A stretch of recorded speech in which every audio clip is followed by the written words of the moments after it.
strange things happening in this relationship. Peter goes fishing, catches the first fish, looks in his mouth. Guess what's in the fish's mouth? Coins. Peter says, wow, coins. Starts counting the value of these coins, and when he adds it up, guess how much it added up to? Exactly enough money to pay his taxes and Jesus' taxes. Which gives you Jesus' position on taxes.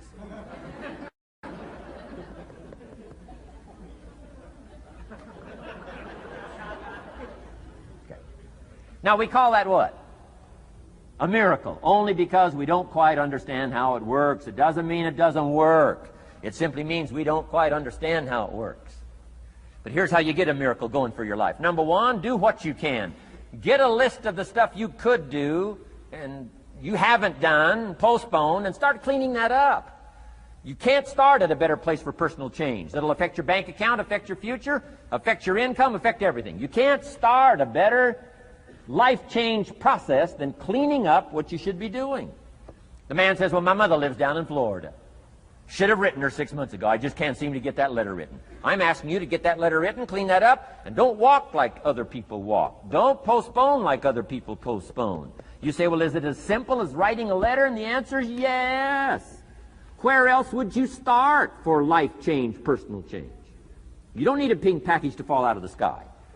You don't need massive bombard, pre-conscious, subconscious. Practice channeling, find a 2,000-year-old guru. I mean, you don't need any of that stuff. Pass on all that. Kids are afraid of that stuff. Too much of it, you'll be out on a limb with Shirley. I mean, don't pass on all that stuff. This stuff's too easy. This stuff's too simple. It's called take action, number one, on neglect, on errors, in discipline. Number two, start setting up some disciplines. And if you'll do that, you'll perform a miracle. Now, here's the second part of the miracle. Number one is do what you can. Here's number two, do the best you can. If that's not your philosophy, I would ask you to amend it. Let me give you the best of ancient script. Here's what it says. Whatever your hands find to do, do it with all your might, do it with all your strength, and do it with all your power. What a good philosophy. That kind of philosophy will revolutionize your life if you haven't picked it up lately. Guy slips in late, company doesn't seem to mind, slips out early, first one in the parking lot, heading for happy hour. Stretches his break, comes early for lunch, late back from lunch, company doesn't seem to notice. Guy says, best as I can calculate, I'm putting in about a half a day's work and I'm collecting a full day's pay.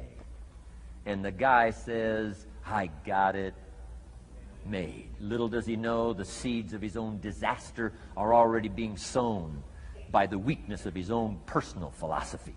It's not the economy that's going to determine your next 6 years.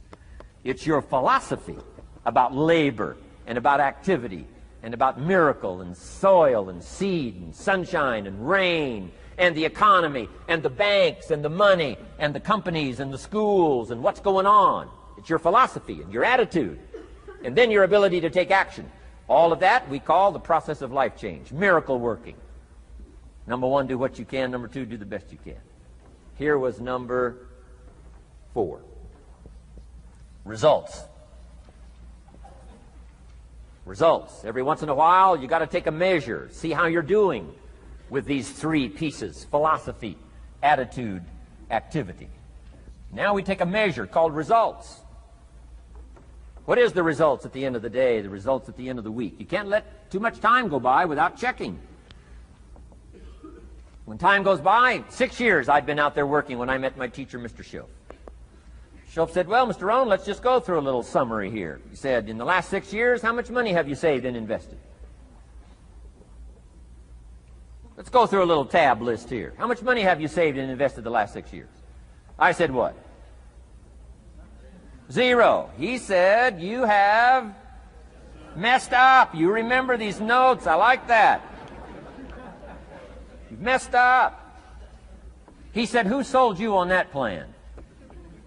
I thought, my gosh, the man's right. I'm a nice guy. I bought the wrong plan. What if you were 50 and broke? Right? Didn't need to change countries. Bought the wrong plan. What a sad scenario that would be. But Schoaf said these questions. Let's go through some results. He said, how many books have you read in the last 90 days? I said, what? 0. Wisdom of the world available? Change your life, change your future?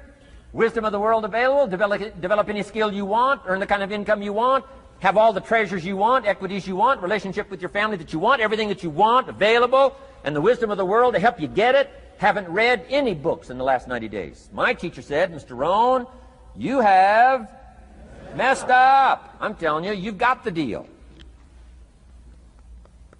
Shoaff said, Mr. Rohn, in the last 6 months, how many classes have you taken to improve your skills or to develop new skills? Go for the American dream. Become rich and powerful and sophisticated and healthy and influential. How many classes have you taken in the last 6 months? I said, how many? 0. He said, you have messed up. He said, you don't need to unmess the country. You don't need to straighten out the perplexed. You don't need to straighten out any of this stuff. All you've got to do is look within and let results teach you a great deal about your own activity, your own attitude, and your own philosophy. I went through that process. Take this phrase home. Results is the name of the game. What other game is there? Results. Here's all life asks us to do. Make measurable progress in reasonable time. Just take home that little phrase. Good phrase. We're asked in life simply to make measurable progress in reasonable time. We demand it of our children. How many years do you want your child to spend in 4th grade? Approximately. About 1. If it looks like they're not going to make it, we pour on the pressure, called legitimate pressure, lack of results. Peer pressure, family pressure, school pressure, community pressure. Every other kind of pressure we can bring to bear what? You can't stay more than 1 year in 4th grade. As parents, you'd have to leave the community. You say, well, what if they're nice kids? Wouldn't you give them 3 or 4 years? And the answer is no. You got to make better progress than that. So you got to check fairly often. Some things you got to check every day. Some things you got to check at least by the end of the week.